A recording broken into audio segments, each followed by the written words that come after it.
Hey everybody. So a couple of things about Johnson and Ben Johnson's comedies, right? So as you saw in Marlowe, it appears as if the individuals attempt to sort of like go beyond what is possible, right? To go beyond what is appropriate. The individuals attempt to transgress moral values and things like that is stifled, right? Eventually, good prevails in Marlowe, right? Which is not always the same with Marlowe's works. It's questionable in Tamburlaine and somewhat questionable in Faustus, but there you do get a sense that evil is punished, or the acceptance of evil is punished in Dr. Faustus. The same is not necessarily the case, not always the case for Ben Jonson. Ben Jonson writes a lot of city comedies, right? Ben Jonson is a contemporary of Shakespeare. He wrote for Shakespeare's company. He sort of becomes the next great dramatist after Shakespeare dies, or he's, around the same time, right? He's primarily known for comedies. He writes a few tragedies that aren't as well received, though, as his comedies are. Jonson takes a lot of his influence from Roman comedy. Roman comedies are based on intrigue, right? Some sort of a crime, right? Some sort of an attempt to fool, attempt to swindle, an attempt to commit a crime and transgress against somebody else, right? And that's how his comedies are sort of are plotted, right? By this sense of intrigue, right? And a lot of them take place in the city of London, right? This one takes place in Venice, but you imagine that a lot of the things that he's talking about in Venice are sort of transferable to a London setting, a London city setting. This is what we call city comedy. Two kinds of comedies related to the city. There's city comedy, which sort of like satirizes and critiques a bunch of different city types. And there's also citizen comedy.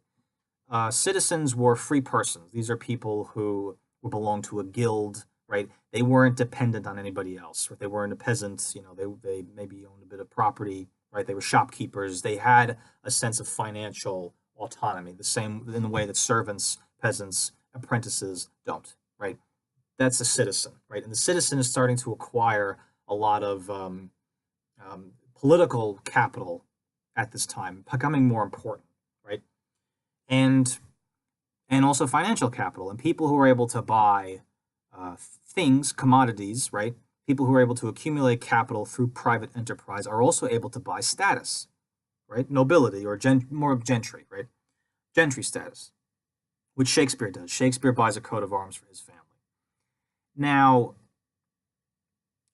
with Jonson, he seems to be critiquing the individual's ability to buy status, right? When Volpone's servant um, pretends that Volpone is dead and starts wearing his clothes, pretending to be somebody that he's not, right? Pretending to be of a higher status. That bothers a lot of people. And it's something that Jonson sort of returns to a lot, right? This attempt to status as not something that you're born with, but something that can be bought and performed, right? That's an element of what Jonson is criticizing. Jonson's also criticizing basic greed, right?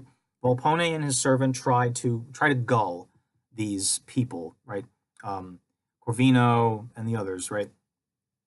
And what he's doing, I think, is critiquing um, not just the people who try to scam others, but the people whose greed makes them susceptible to being scammed, right?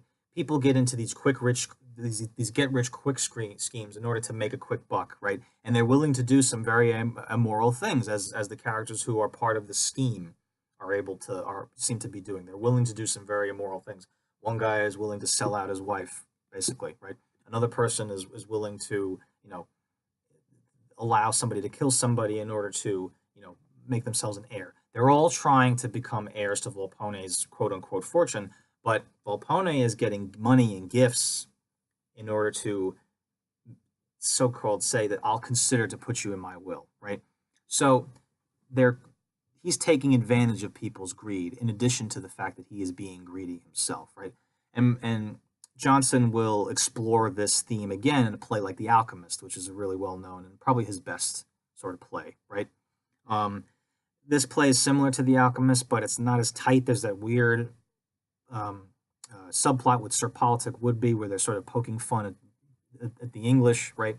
Which is interesting, but it's sort of, as far as like a tight play, it doesn't really work as well as The Alchemist does. But Johnson is a big critic of capitalism.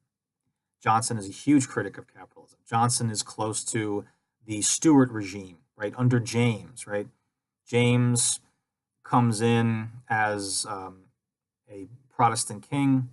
Quickly, people had criticisms about Elizabeth, but quickly James's reign is seen as being very spendthrifty and very sort of like indulgent and lavish, and not as like strong and as powerful as Elizabeth's was. So we do get a sense of England on decline.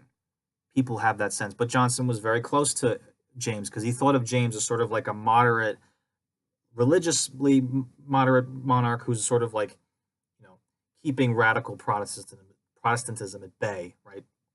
While at the same time he's consolidating his power in a way that's sort of been happening under Henry and eventually under Elizabeth. And he advocates for himself, James does, as an all-powerful, monarch who has divine right to rule, designated by God to rule over Englishmen, right? And so Johnson I think, sees the presence of a strong monarch as a counterpoint to the individual's greed, right? As a counterpoint to markets and a counterpoint to capitalism gone run amok, right? Later plays, he will show how capitalists and markets end up sort of subsuming and taking over, right? But here you get the sense that greed is actually punished, right? It's punished because the people who made their deals with Volpone are punished, and it's punished also because Volpone is punished. But one thing that you have to keep in mind is that Volpone does not suffer because of him being sort of like, the forces of good sort of come back and reimpose, order on things, right? Which you see in something like Measure for Measure, right? Where Angelo is able to take advantage of his power, and then eventually the real Duke comes back and puts everything right.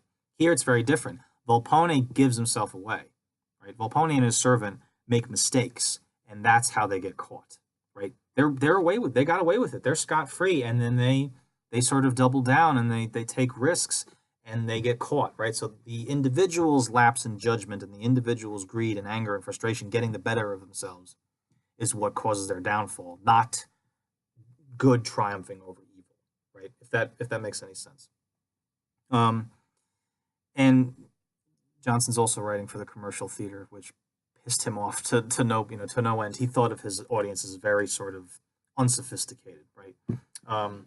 One other thing that you should know about Johnson, a lot of people link in the period, Thomas Middleton being another playwright, sort of contemporary with Johnson, links capitalism and greed with sexual vice. Volpone tries to take advantage of